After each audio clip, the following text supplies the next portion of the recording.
You walk into the kitchen, stand there for a few seconds, and suddenly freeze. You look around and think to yourself, wait, what did I come in here for? You stare at the fridge, open a cabinet, look down at your hands like they might have a clue. Nothing. The mission is gone. Whatever important thing brought you in here just disappeared. So, like any confused person, you walk back to where you came from, hoping the answer magically comes back to you. And sometimes it does. You remember halfway down the hallway, oh right, I came to get my phone charger. This kind of thing happens to almost everyone, yet it always feels slightly mysterious. It's not just forgetfulness. You were totally focused one moment and then poof, the thought vanished like it never existed. So why does this happen? Why do our brains seem to short-circuit the moment we walk into another room? Is there some kind of glitch in our minds? Or maybe it's just that kitchens are cursed. We tend to think of memory as something stored neatly in our heads, like files on a computer. You open the right folder, grab what you need, and keep going. But that's not exactly how our brains work. Our memory is deeply connected to where we are and what we're doing. That's why walking into another room, something as simple as crossing a doorway, can mess with your short-term memory. This strange and very real phenomenon is called the doorway effect. The doorway effect is what happens when walking through a physical doorway causes you to forget what you were just thinking about. It is like your brain hits the reset button the moment you step into a new space. This effect is not just something people casually talk about.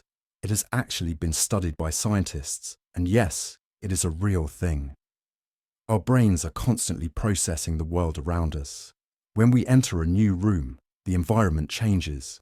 The walls are different, the lighting shifts. Maybe there is a new smell or sound. All of these signals tell your brain, hey, new context, pay attention. Your brain responds by mentally updating where you are and what matters in that moment. The problem is that while your brain is busy adjusting to this new environment, it sometimes drops the thing you were just thinking about, like that charger, your keys, or your leftover pizza in the fridge. It turns out, our minds use context to help us remember things. If you think of your thoughts as sticky notes, the room you are in helps hold them in place. But when you change rooms, it is like walking away from the bulletin board. The sticky notes do not follow you. That is why retracing your steps can actually help. When you go back to the previous room, the context returns, and your brain reconnects the dots. Suddenly, the sticky note is back where it belongs. One of the most interesting studies on the doorway effect was done by a team of researchers at the University of Notre Dame. They created a virtual environment where people had to move through rooms and remember objects. The twist? Every time someone passed through a virtual doorway, their memory performance dropped. They forgot things more often than when they were just moving around within the same room. The researchers repeated the experiment in real life too, using actual rooms and physical doorways. The results were the same. Walking through a doorway triggered more forgetting. So what does this mean for you in real life? First of all, it is not a sign that you are getting old or that something is wrong with your brain. This happens to people of all ages. It is just the way our memory is wired. If you are someone who constantly forgets why you entered a room, congratulations, your brain is working exactly as it should. It is paying attention to changes in your surroundings and doing its best to keep you updated, even if that means occasionally dropping the ball. But knowing about the doorway effect can actually help you beat it. For example, if you really need to remember something before heading to another room, say it out loud. That small act helps reinforce the idea, or repeat it in your head as you walk, like a mental sticky note chant. You can also try holding onto a related object. If you need to get your keys, hold your wallet. Your brain might tie those two things together. At the end of the day, the doorway effect is a fascinating reminder that memory is not just about what's in our heads. It is also about where we are and how we move through the world. So next time you find yourself standing in the kitchen, staring at a spoon with no idea why you're holding it, just smile. Your brain is just doing its job and maybe taking a little coffee break. Ever noticed how time seems to stretch during an awkward silence? Like when you wave at someone who wasn't waving at you, and your brain somehow experiences the embarrassment in slow motion. Or when you're giving a presentation and suddenly forget what you were going to say. Those few seconds feel like an eternity. It's not just in your head. Well, actually, it is in your head. But it's also something real and measurable. This weird little trick your brain plays is connected to something scientists call time dilation. And no, we're not talking about spaceships and Einstein. Well, okay, maybe a little bit of Einstein, but hold on, we'll get there. We often walk through life assuming that time is this constant, reliable thing. 1 second is 1 second, no matter what, right? But then why do stressful moments feel longer? Why does a car crash seem to happen in slow motion? Or why does time fly when you're having fun, but it drags when you're standing in line at the bank behind someone counting coins one by one? Most people don't really think about how flexible our perception of time is. We just go through the day without questioning it. But every once in a while, something intense happens. Maybe it's a close call on your bike, or you drop your phone and it bounces off the stairs, and suddenly, time feels like it's taken a deep breath and slowed down. It's kind of magical and weird. So what's actually going on here? Let's talk about time dilation. At its most basic level, it just means that time does not always feel like it's moving at the same speed. In physics, time dilation is something that happens when objects move really fast, like near the speed of light, or are in super intense gravitational fields. But there's a more everyday version of this that happens in your brain. It's psychological time dilation. Your brain is basically adjusting how it processes everything when you're under a lot of stress or in high-stakes situations. When you are suddenly in danger or under pressure, your brain goes into overdrive. It takes in more details, scans the environment more rapidly, and stores more information. That means you're experiencing more frames of the moment, kind of like a high-speed camera. And because your brain is capturing more details per second, it feels like time is stretching out. You're not actually moving in slow motion, but your experience of it is. Why does this matter? Well, for one, it helps explain why memories of scary moments are so vivid. Your brain is paying extra attention, like it's recording in high definition. It also shows just how powerful your perception is. Time isn't just this ticking clock out there in the world. It's also something your brain helps create, based on what you're feeling and what's happening around you. Think about it. If you've ever been in a car accident or had a big scare, like slipping on the stairs and catching yourself, chances are you remember everything in crazy detail. Maybe you even felt like time slowed down just enough for you to react. That's your brain's emergency system kicking in. It's trying to help you survive by giving you a clearer, slower version of the moment. It's kind of like switching from regular mode to matrix mode. There was a study at Baylor College of Medicine that looked into this. The researchers wanted to see if people could actually see more during time dilation moments. So they designed an experiment where participants fell backward in a freefall while trying to read a flashing number on a screen. The idea was, if time slowed down for them, maybe they'd be able to read the number during the fall. But it turned out they didn't see more in real time. Instead, their brains just remembered the fall as if it had taken longer. So, the illusion of slow motion is not because you literally see more while it's happening, but because your memory of it has more detail than usual. That's pretty wild, right? Your brain essentially edits the movie of your life, making certain scenes play back in slow motion after the fact. It's not a flaw, it's a survival trick. It helps us stay alert, respond quickly, and remember dangerous situations so we can avoid them in the future. So the next time you feel like time just hit the brakes during a stressful moment, know that it's not just nerves. It's your brain kicking into gear, doing what it's designed to do. Time might be ticking away on the clock the same as always, but the version you experience, that's entirely yours. And sometimes that version can feel like forever in just a few seconds. Time dilation isn't just for astronauts. It's something you've probably felt during the scariest, funniest, and most intense moments of your life. You don't need a spaceship to stretch time. You just need a high-stakes moment and a brain that's built for survival.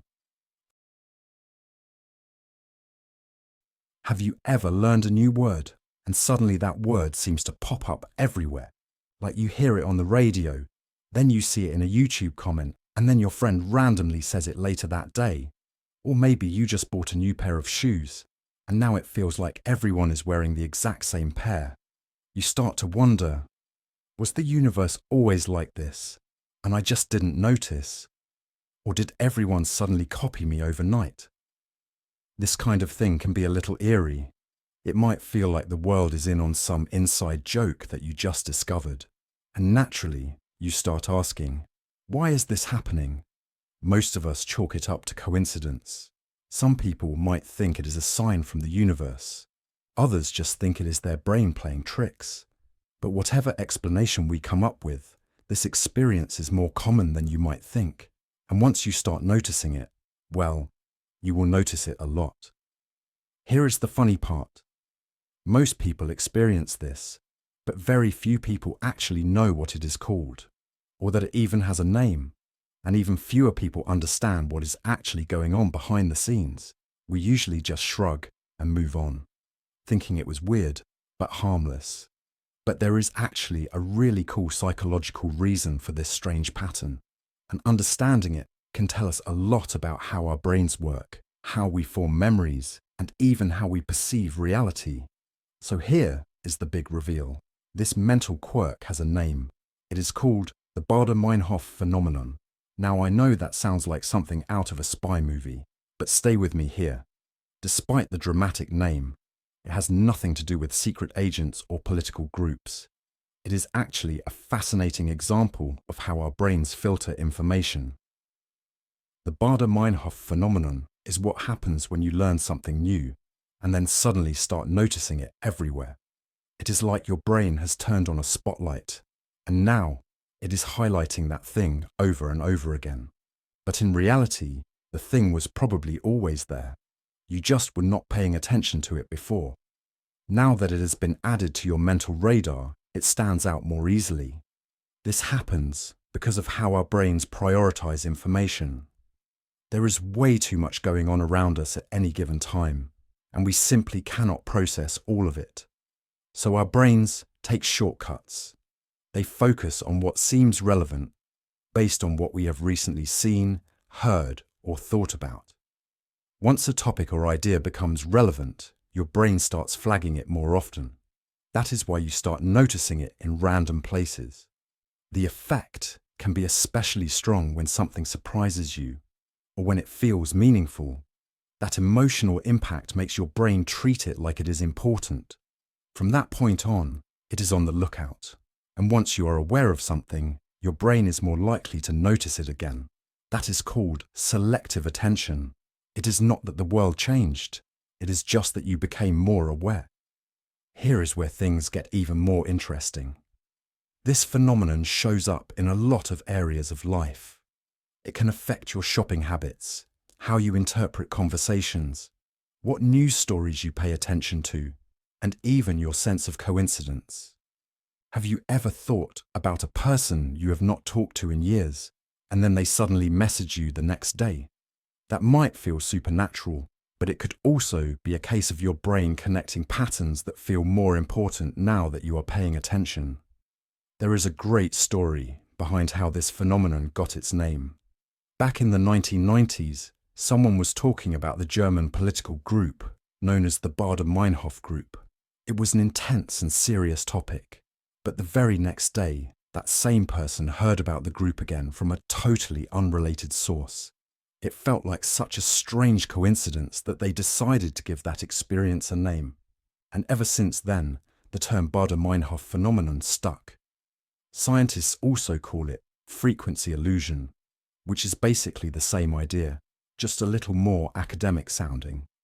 One classic example comes from a study about how people remember and recognize things after being exposed to new information.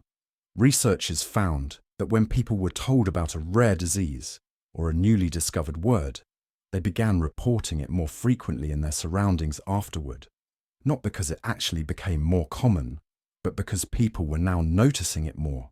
It had been mentally tagged as significant. So, the next time you feel like something is following you around, a word, a song, a brand of cereal, remember, you are not being haunted by your new vocabulary. Your brain is just doing its thing. It is connecting dots, finding patterns, and helping you make sense of the world. Even when it feels like the world is playing tricks on you, it is often just your mind turning the volume up on things that were already there. You are walking through a mall you have never been to before. The music playing is unfamiliar, the stores are different, and yet, something feels oddly familiar. You pause for a second, you look around, your brain whispers, "Haven't we been here before?" But you know, for a fact, you have not. Still, the feeling sticks, that weird, almost magical moment when you feel like you are re-watching a moment in your own life, even though it is happening for the very first time. That is déjà vu, and it can feel kind of creepy, right? Most people experience déjà vu at some point, but hardly anyone stops to think about what it actually is. Instead, we brush it off with a laugh, maybe joke that we are glitching in the matrix, and then we move on. But the truth is, déjà vu is more than just a funny moment. It taps into something really fascinating about how our brains work. And once you understand it, you might start looking at those strange moments a little differently. So what is déjà vu, really? The term itself comes from French and literally means already seen. It is the feeling that something you're experiencing right now has already happened before, even though you know it has not. It is not a memory you can place. You do not suddenly remember being in that exact situation. You just feel like you have. Like your brain is playing reruns from a show you never watched. Now here is the thing most people do not realize. Déjà vu is not about time travel or supernatural powers or weird predictions. It is actually your brain doing something very normal, even though it feels bizarre. Scientists believe déjà vu happens when there is a little hiccup in the brain's memory system. It is like your brain is checking in with itself and getting mixed signals. It is sort of like when you are typing on your phone, and autocorrect suddenly changes "I'm fine" to "I'm flying," and you are like, "What? That is not what I meant." Your brain can make similar mix-ups, just with memories instead of words. One theory is that déjà vu happens when your brain accidentally stores a new experience as a memory at the same time it is happening. So instead of recognizing the moment as new, your brain treats it like a memory, even though you have never lived it before. It is a little glitch in the matrix of your mind. Another theory says it has to do with how we process sights and sounds.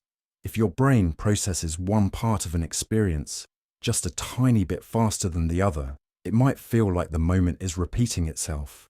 You get this double processing that tricks your brain into thinking it has seen it before. It is kind of like when you hear an echo of your own voice a second after you speak. It is delayed just enough to make it feel like it happened twice. Why does this matter though? I mean, it is just a weird feeling, right?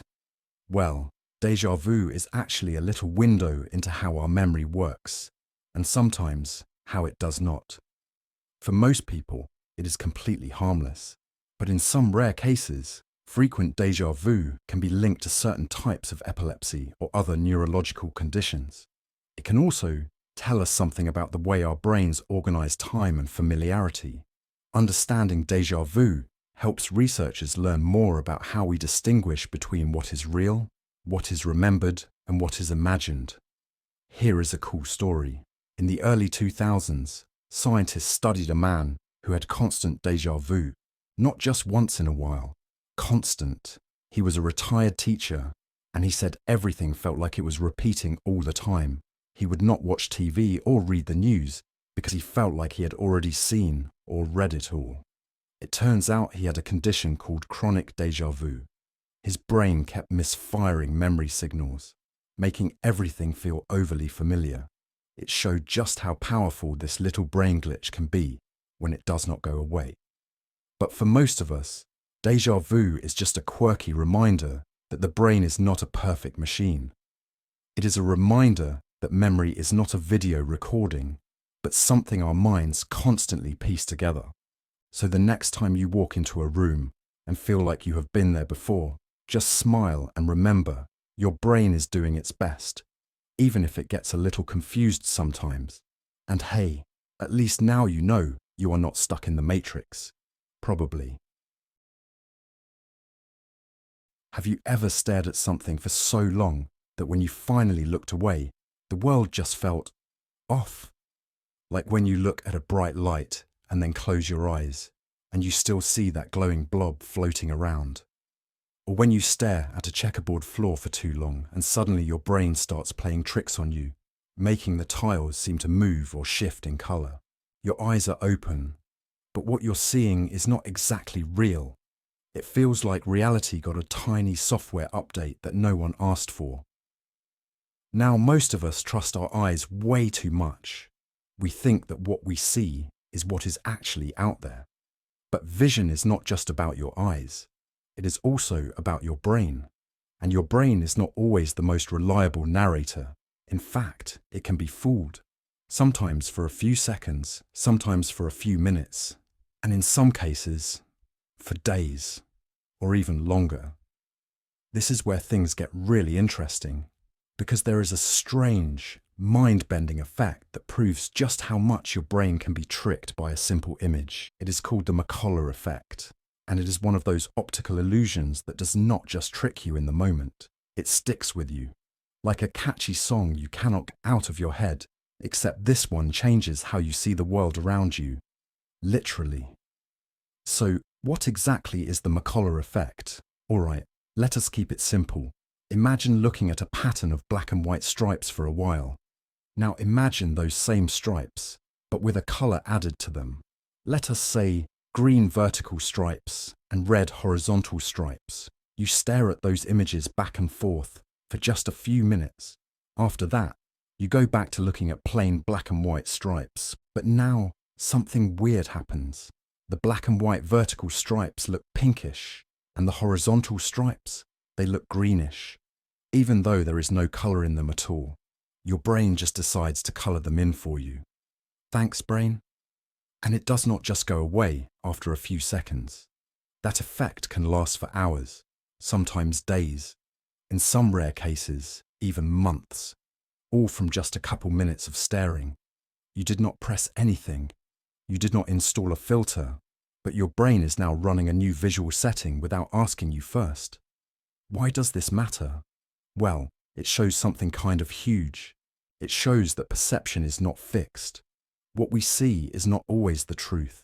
It is a mix of light, memory, and how our brain processes patterns over time. And that mix can be hacked, even by a few simple colored lines. That has bigger implications than you might think. For example, this effect is a reminder of how deeply habits can shape perception. The more we are exposed to certain things, the more they can influence how we see everything else. And I do not just mean literally. This same principle applies to our thoughts, our behaviors, and even our beliefs. If your brain can be changed by staring at lines for a few minutes, imagine what happens when you scroll through the same kind of content every day for hours, or hang out with people who always think a certain way. Over time, your brain starts adjusting, coloring your worldview in subtle ways. Now, the McCollough effect is not just a fun fact for science nerds. It was discovered in the 1960s by psychologist Celeste McCollough. She was experimenting with how color and orientation interact in the brain. In one experiment, participants stared at alternating patterns of colored stripes for several minutes. Then, when shown simple black and white stripes, they saw colors that were not actually there. It blew people's minds, and it has puzzled researchers ever since. What makes this effect so fascinating is that it seems to be tied to very specific parts of the brain, not the eyes, the brain, which means the illusion is happening in the software, not the hardware. It is as if your brain rewrote the rules of vision just based on repeated exposure. That is wild and kind of unsettling. There are even stories of people who tried this effect at home and found themselves stuck with weird visual distortions for days. One person on a forum said they could not read black and white text properly for over a week after trying it. That is like watching a magic trick and then realizing the magician changed your glasses permanently. So, what can we take away from all of this? The McCollough Effect is more than a cool optical illusion. It is a reminder that what we see, feel, and believe can all be shaped by what we expose ourselves to. And sometimes, even a small dose of something can leave a big impression. Whether it is a few minutes of colored lines or a few hours on social media, your brain is always adapting, always learning, always shifting. And that means we should be a little more mindful about what we feed it. Because once you change the way you see something, it is really hard to unsee it. Have you ever bumped into someone you know really well, like a close friend or a family member, but for some reason, something about them just feels off? Maybe their smile seems a little too perfect, or their voice sounds just a tiny bit unfamiliar. You know it's them, logically, but deep down, you get this weird feeling in your gut, like, is it really them? You shake it off, maybe laugh at yourself a bit, and move on. But imagine if that unsettling feeling never went away. Imagine if you were completely convinced that your mum, your dad, or your best friend had been replaced by an identical-looking stranger. Welcome to the strange and fascinating world of the Capgras Delusion. Most of us trust our senses. If we see someone we recognize, we believe they are who they appear to be. But here's something we don't often think about. Recognizing someone isn't just about sight, it's also about feeling.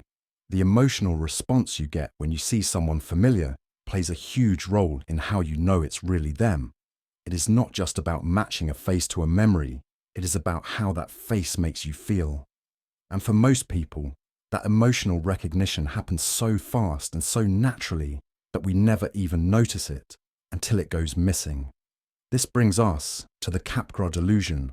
This is a rare and deeply puzzling condition where someone believes that a person they know well, usually a spouse, parent, or close friend, has been replaced by an imposter. They are absolutely sure that the person looks the same, sounds the same, and maybe even acts the same. But something feels wrong. Something feels fake. To them, it is like someone wearing a very convincing human costume, like a robot or an actor playing a role. Their brain is screaming, this person is not who they say they are. So what causes this incredibly specific belief? Well, scientists think it has to do with a break in the connection between the part of the brain that recognizes faces and the part that triggers emotional responses. In other words, the person sees their loved one and recognizes their face, but the emotional feeling that should come with it, that warm familiarity, is missing. The brain gets confused. And to make sense of that confusion, it comes up with a story. The story: this person must be a fake. This matters more than you might think. The Capgras Delusion shows us something surprising about how our brains work. It reminds us that what we believe is not always shaped by logic or facts. Sometimes, beliefs are shaped by feelings, by the presence or absence of that emotional spark we expect. And this does not just happen in rare brain disorders. Think about the way we sometimes feel disconnected from people we once loved, or how we might doubt someone's sincerity just because they feel different. Emotions can quietly rewrite our reality. One of the most famous cases of Capgras involved a man who believed his parents had been replaced. Whenever he saw them in person, he was certain they were imposters. But when they called him on the phone, he had no problem recognizing them. Why? Because when he heard their voices without seeing them, his emotional connection kicked in. But when he saw their faces, the emotional response did not match, and his brain filled in the blank with a wild explanation. Imposters. That one detail reveals just how delicate and complicated the brain's recognition system really is. Now, you might be wondering, can this be treated? The answer is, sort of. There is no magic cure, But therapy and medication can help manage the symptoms, especially if the Capgras Delusion is caused by another condition like schizophrenia or brain injury. But even more interesting is what this tells us about ourselves, about how we are wired to trust not only what we see, but also how we feel, and how when those two signals get out of sync, our brains can create entire stories just to make sense of the mismatch. So next time you look at someone you love, think about what is really going on in your mind. You are not just seeing a face. You are feeling something deep and powerful that tells you, this is my person. That blend of memory, emotion, and recognition is something most of us take for granted, but it is also something that, when disrupted, can turn our world completely upside down. The Capgras Delusion is a rare reminder that reality, for all of us, is not just what we see, it is also what we feel. You're at a party, the music is loud, the room is packed, and you are talking to a friend about that one time you both accidentally walked into a stranger's wedding, thinking it was a public event. You're mid-story, laughing, totally into it, when suddenly, someone across the room drops a tray of drinks. Instinctively, your eyes dart in that direction. For just a moment, your brain hits pause on your conversation. You were so locked in a moment ago, but now, your attention has been hijacked, and guess what? You are not the only one. Most people in that room probably look too. Now think about this. How often does that happen? Not just at parties, but every single day? You're focused on something important, maybe working on a project, talking to someone, or just trying to enjoy a quiet moment, and then something flashy, loud, or unexpected pulls your focus away. And here's the thing. You probably do not even notice it happening most of the time. That's what makes it sneaky. We like to think we are paying attention to everything around us, that we are fully aware of our surroundings and in control of where our focus goes. But we are not even close. And that brings us to something psychologists call the scene competition illusion. So what is that exactly? The scene competition illusion is the idea that even though we feel like we are taking in a full, detailed picture of everything around us, our brain can only focus on a small portion of a scene at any given time. The rest, it's blurry, vague, or just straight up ignored. But we do not feel like it is. We feel like we are seeing everything. That's the illusion. It is like your brain is telling you, yep, I've got this whole room covered, when in reality, it's zoomed in on just a tiny slice of the pie. Here's why that happens. Your brain does not have the power to process every single detail of every single thing in front of you all at once. That would be overwhelming and super inefficient. So instead, it picks and chooses. It focuses on what seems most important, often based on movement, brightness, loudness, or personal relevance. But because your experience feels smooth and complete, you do not realize how much is being filtered out. This illusion matters more than you might think. It shows up everywhere. Think about driving. You glance in the mirror, look ahead, everything seems fine, and suddenly a car honks. Where did that come from? Your brain probably just didn't register it, not because you are careless, but because your attention was already spoken for. Or imagine scrolling through social media. You see flashy videos, headlines, colors flying everywhere. And even if you try to focus on something important, your attention keeps getting pulled in different directions. That's scene competition at work. Every object, sound, or movement is competing for your brain's limited spotlight. One of the most famous studies that demonstrates this illusion is the invisible gorilla experiment. You might have heard of it. In the study, people were asked to watch a video where two teams were passing basketballs. Viewers were told to count how many times the players wearing white passed the ball. Most people focused really hard on that task. But here's the twist. In the middle of the video, a person in a gorilla suit walks right through the scene, stops, thumps their chest, and walks off. Sounds impossible to miss, right? Yet, when researchers asked viewers afterward if they saw the gorilla, nearly half said no. They were so focused on counting the passes that they completely missed a gorilla in the middle of the screen. This blew people's minds, and it perfectly showed how we miss even obvious things when our attention is narrowed. It is not about being smart or observant. It is just how the brain works. We think we are soaking in everything, but we are really just getting the highlights, and often we do not even know what we are missing. Understanding the scene competition illusion can actually help us in practical ways. It reminds us to slow down and double-check things, to realize that we might have blind spots, even when we feel totally aware. It also helps explain why distractions are so powerful. Your brain cannot help but react to them. Knowing this makes you a little more cautious, a little more intentional with your focus. So next time you're deep in a conversation, trying to get work done, or even just crossing the street, remember that your brain is constantly playing a game of spotlight. And even though the stage feels fully lit, you're really only seeing a small part of the show.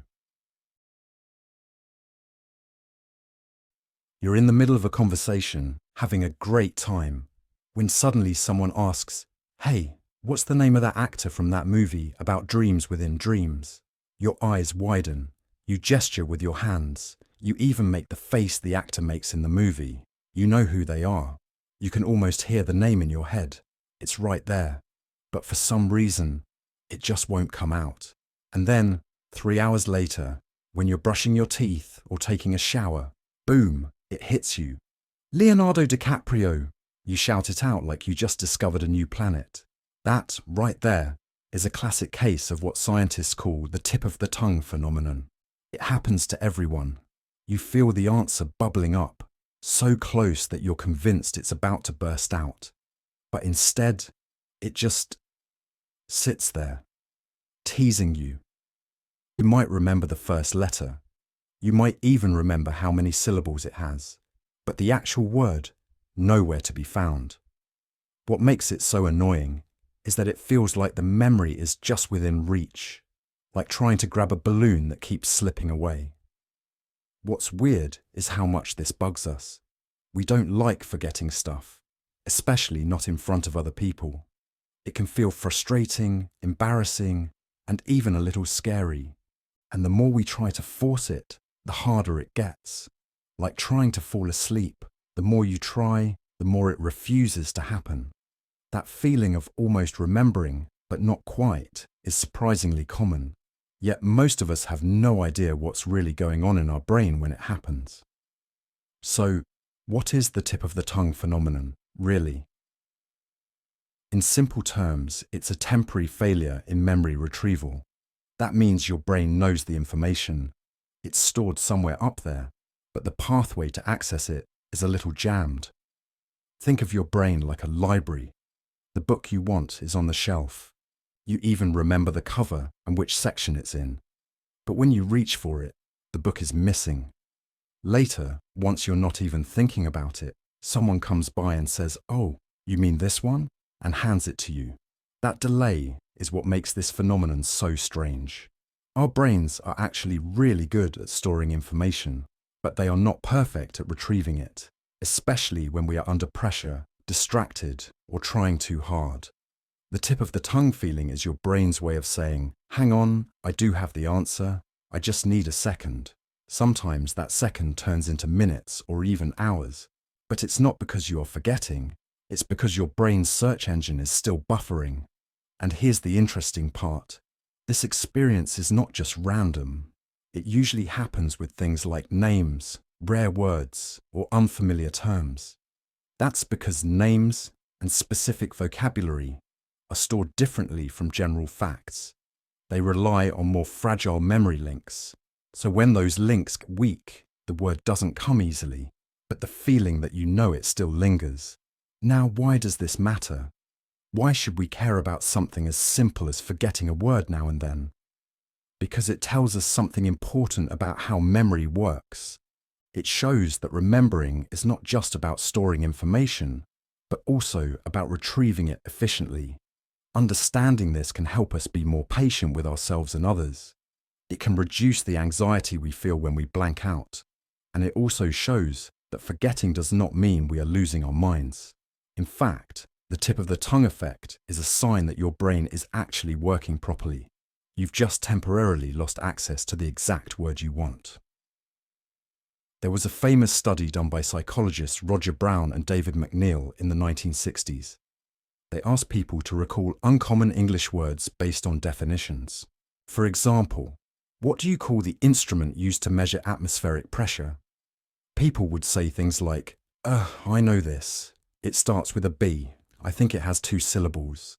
The answer was barometer, by the way. The fascinating part is that when the answer was finally revealed, people would often say, yes, that's what I was trying to remember. Brown and McNeil showed that even when people could not recall a word, they often had accurate partial information about it. That suggests the memory was there all along, just hiding behind a mental fog. So the next time you experience the tip of the tongue phenomenon, don't panic. You're not broken. You're not alone. You're just human. Take a deep breath, give it a moment, and trust that your brain might just surprise you, maybe when you least expect it. And if all else fails, just wait until you're brushing your teeth. That seems to work like magic. You're in the middle of a conversation, maybe with your friend, your teacher, or someone you're trying really hard to impress. You're making a great point. Everything's going smoothly, and then suddenly, you say the word microwave instead of microphone. There's a pause. Your brain knows it was wrong. Your mouth just betrayed you.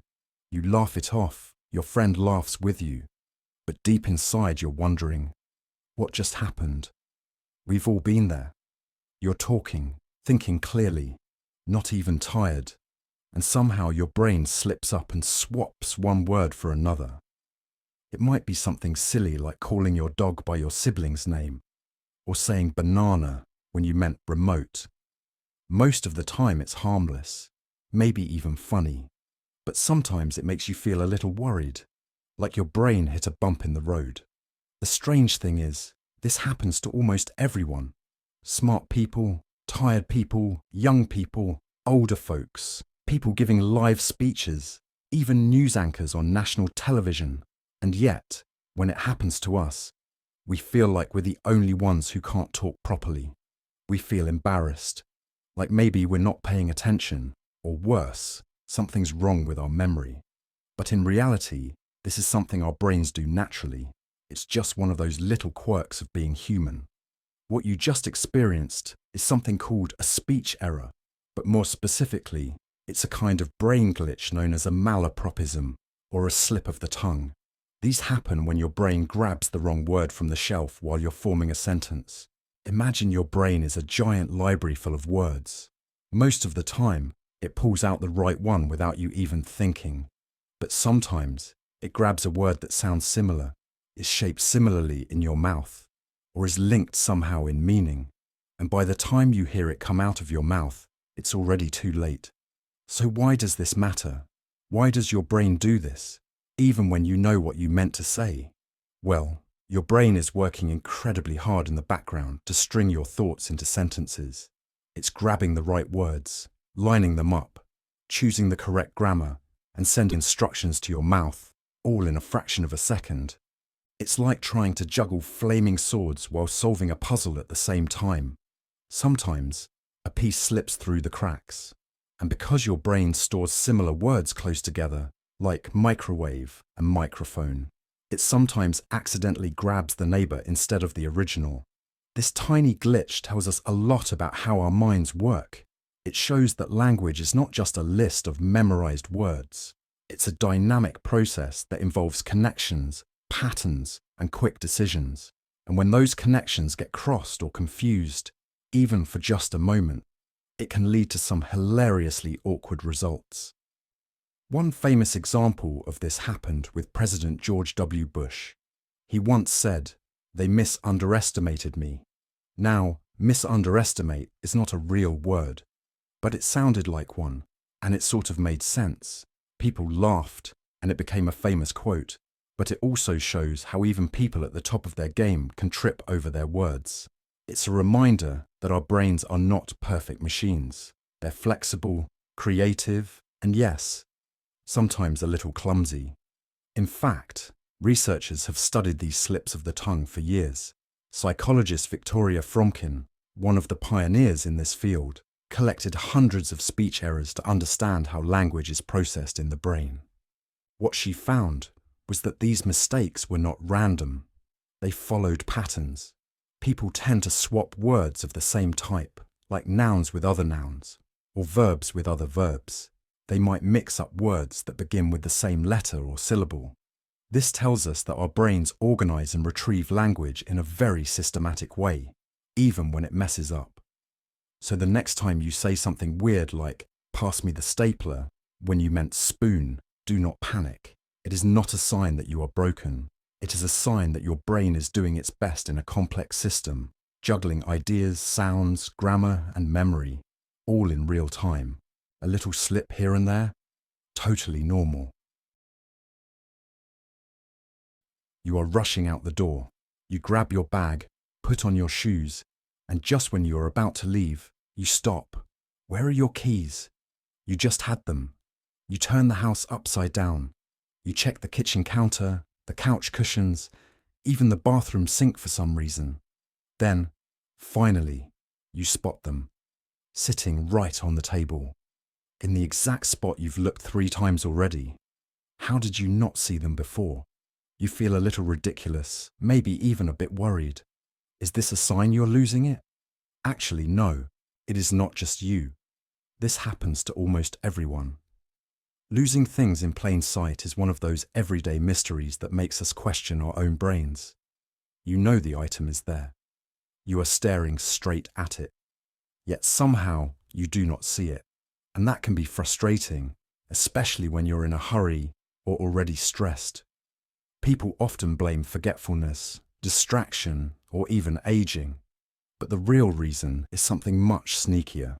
It has less to do with your memory and more to do with the way your brain filters the world around you. There is a name for this strange experience. It is called misplacing objects in plain sight. That means the object is right in front of you, not hidden or covered, but your brain somehow ignores it. Why? Because of something called inattentional blindness. That is when your eyes see something, but your brain does not register it because it is focused on something else. It is like your brain has a spotlight, and anything outside of that spotlight might as well be invisible. Here is a simple way to think about it. Your brain is always trying to help you. It gets so much information every second, way more than it can actually process. So it makes choices. It decides what is important right now and what can be ignored. This is usually helpful, but sometimes it backfires. Like when your brain decides your keys, sitting quietly on the table, are not worth noticing at the moment because it is too busy thinking about being late or what you are going to say in a meeting or whether you left the stove on. This kind of thing does not just happen at home with your keys or your wallet. It happens in the grocery store when you cannot find the ketchup, even though it is on the shelf in front of you. It happens when you are looking for your phone while you are actually holding it in your hand, or when you are looking for your glasses and they are literally on your face. These are not just funny stories. They show how our attention plays a huge role in what we actually see. There is a famous experiment that shows how powerful this is. It is often called the invisible gorilla test. In the experiment, people are asked to watch a short video of people passing a basketball and count how many times the ball is passed. Most people focus so hard on counting that they completely miss something wild. Right in the middle of the video, a person in a gorilla suit walks into the scene, stops, beats their chest, and walks off. You would think that is impossible to miss, but almost half the people do not notice the gorilla at all. Why? Because their attention was focused elsewhere. Their brains filtered it out. This shows us something really important. Seeing is not the same as noticing. Your eyes might be working perfectly, but if your attention is elsewhere, your brain can block out even the most obvious things, like a gorilla or your car keys. So what can you do about it? One trick is to pause and reset your attention.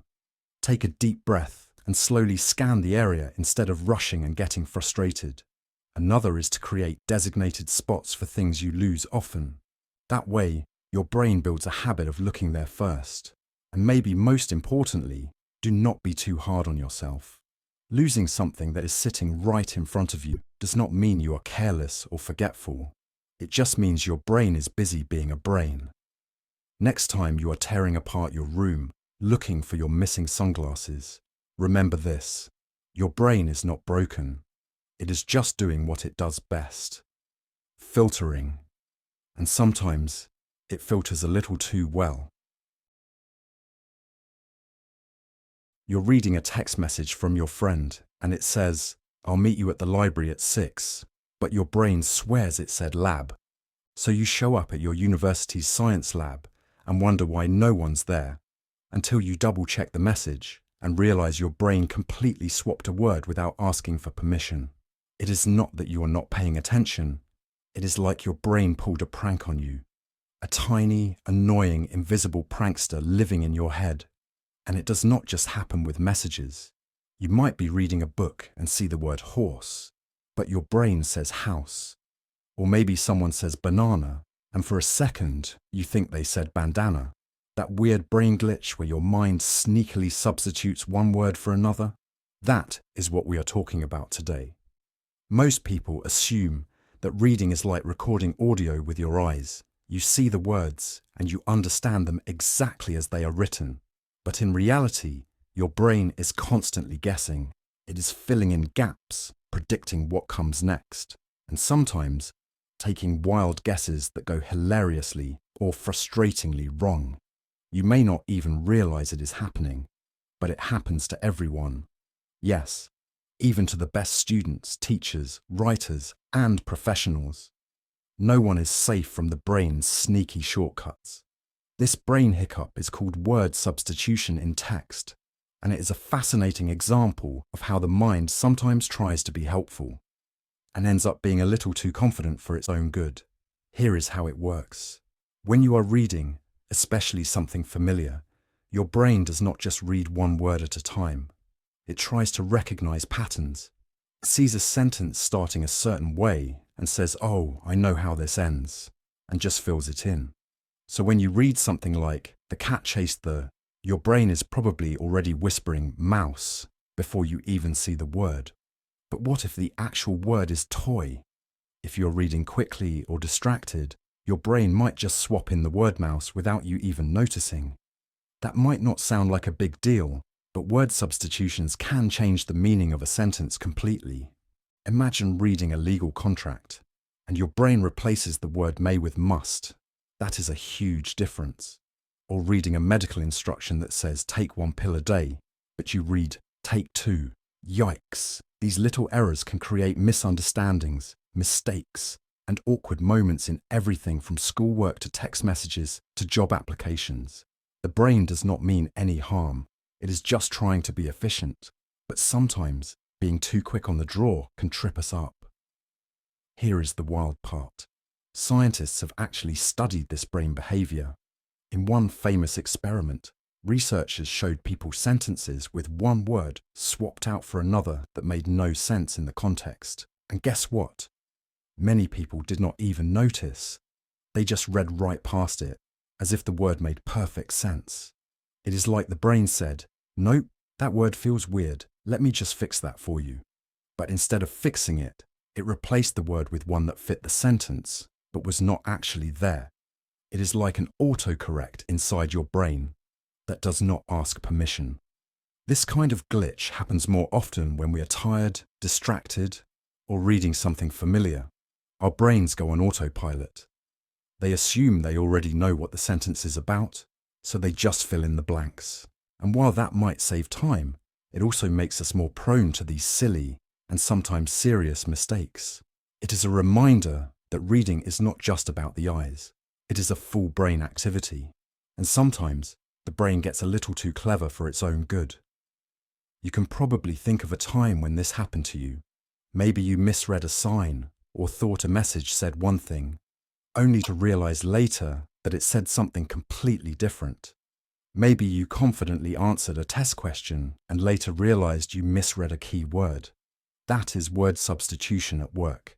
And while it might be embarrassing in the moment, it is also kind of amazing when you think about it.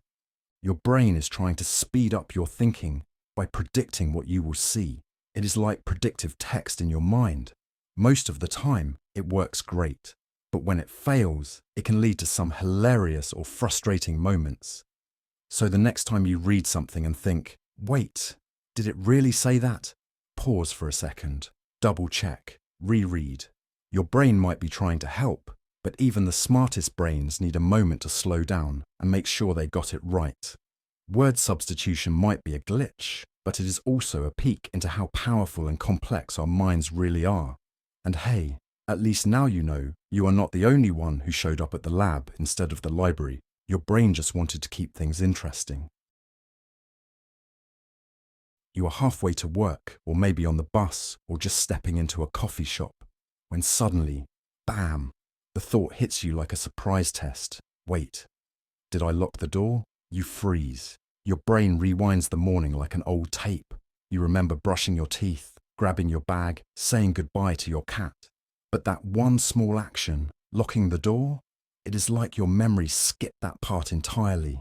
Now, you are playing mental detective, trying to recall if you heard the familiar click before you left. This moment is so common that it is practically a universal human experience. You are not alone. In fact, thousands of people each day feel that same little surge of panic about whether they turned off the stove, unplugged the iron, or, yes, locked the door. And what makes it so frustrating is that we do these actions all the time. They are part of our daily routines. So how is it something we do every day can be so easy to forget the moment after we do it? The answer lies in the way our brain handles habits. When we do something repeatedly, like locking the door, it becomes automatic. Our brain shifts the task from our active, thinking mode to our autopilot mode. This is incredibly efficient because it frees up mental space for more important things, like solving problems or remembering birthdays. But here is the catch. Because we are not consciously thinking about the action, we often do not create a clear memory of doing it. It is kind of like walking home while staring at your phone. You arrive safely, but you barely remember the journey. This is what psychologists call prospective memory. That is the type of memory we use when we need to remember to do something in the future, like, I will lock the door before leaving, but once the action becomes a habit, we stop consciously checking it off in our minds. So even if you did lock the door, your brain might not store that moment as a vivid memory, which means you are stuck second-guessing yourself later. Now, you might be wondering, why does this matter? Well, understanding how our memory works in these situations can help us reduce stress and avoid unnecessary panic. If you have ever gone back home just to double-check the door, only to find it already locked, you know how much time and mental energy this eats up. And while forgetting whether you locked the door might seem small, it is part of a bigger pattern. Our lives are full of these autopilot moments. Sometimes we even forget where we put our phone while we are still holding it. This kind of memory hiccup shows up everywhere. It can make us forget if we took our medicine, paid the bill, or replied to that message we swear we already answered. And when you live a busy life with a lot on your plate, these little gaps in memory can build up into real frustration. There is actually a fascinating study that sheds light on this. Back in the 1990s, researchers studied people performing routine tasks like making tea or packing lunch. They found that even though the tasks were completed correctly, participants often had no memory of doing them. When asked just minutes later, many were unsure if they had already done something or not. Their brains had gone on cruise control, and memories had not been clearly saved. So next time you are halfway down the street and wondering if you locked the door, take a breath. It is not that you are forgetful. It is that your brain is doing what it was designed to do. Save energy by turning repeated actions into habits. If you want to build better recall, try pausing for a moment when you do the action. Say out loud, I'm locking the door. That little cue helps your brain record the memory more clearly. It is like putting a bookmark in your day. In the end, forgetting whether you lock the door is not a sign that something is wrong with you. It is a sign that your brain is doing its job a little too well. It is trying to make life easier by turning actions into background tasks. But with a little awareness, a small pause, and maybe a reminder or two, you can outsmart your autopilot and save yourself from that awkward midday panic. And hey, if you ever need an excuse for being late, just tell them your brain took the scenic route home to check the lock.